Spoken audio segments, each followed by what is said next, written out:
Hi guys welcome back to my channel আমার চ্যানেলে আপনাদের সবাইকে অনেক অনেক ওয়েলকাম। আপনারা সবাই কেমন আছেন? আশা করি ভালো আছেন। আমি শম্পা, আমিও ভালো আছি। চলুন চলে এসেছি আজ একটা একেবারে অন্যরকম রেসিপি নিয়ে।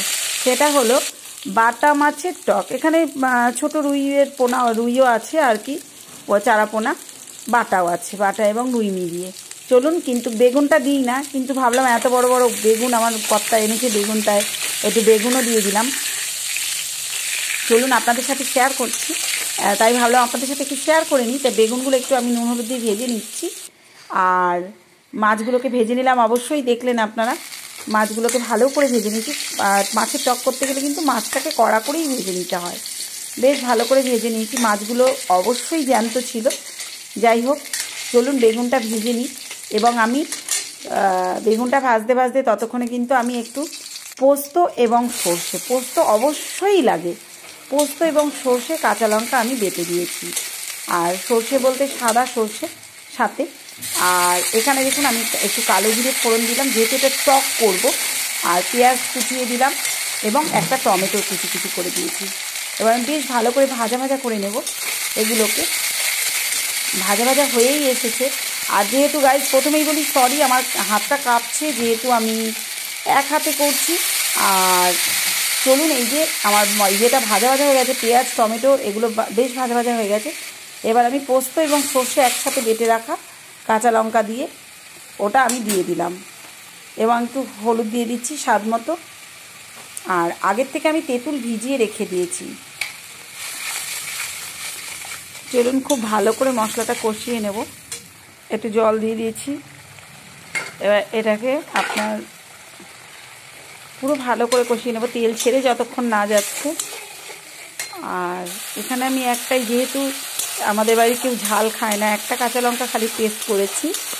আর আপনার গোটা কাঁচা লঙ্কা দিয়ে নিয়েছি আমার জন্য। বুঝতে পারছেন খুব ভালোভাবে দারুণ একটা স্মেল বেরিয়েছে, তেলটা ছেড়ে দিয়েছে আমার।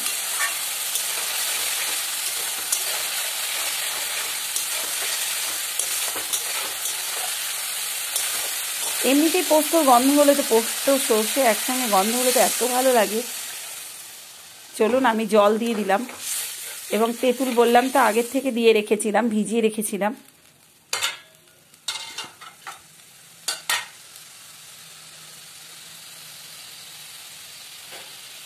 এই যে তেঁতুলের জলটা আমি ভালো করে ছেঁকে রেখেছিলাম, তেঁতুলের জলটা দিয়ে দিলাম।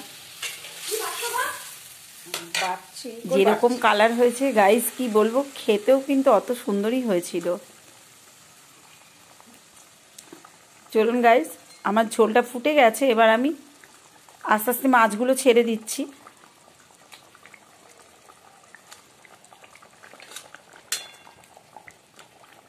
এবার বেগুনগুলো দিয়ে দেবো, যেহেতু বেগুনগুলো আমার একেবারেই মোটামুটি ভাজা হয়ে গেছে। আর ঝোলটা খুব ভালো করে ফুটিয়ে নিয়েছি। বেগুনগুলো দিয়ে দিচ্ছি, আর বড় বড় করে দিয়েছি যেহেতু, তাই জন্য একটু আগেই দিয়ে দিলাম। এবারে জাস্ট একবার একটু ফুটবে, ব্যাস নামিয়ে দেব। চলুন এইবার এতে একটুখানি ধনেপাতা দিয়ে দেব।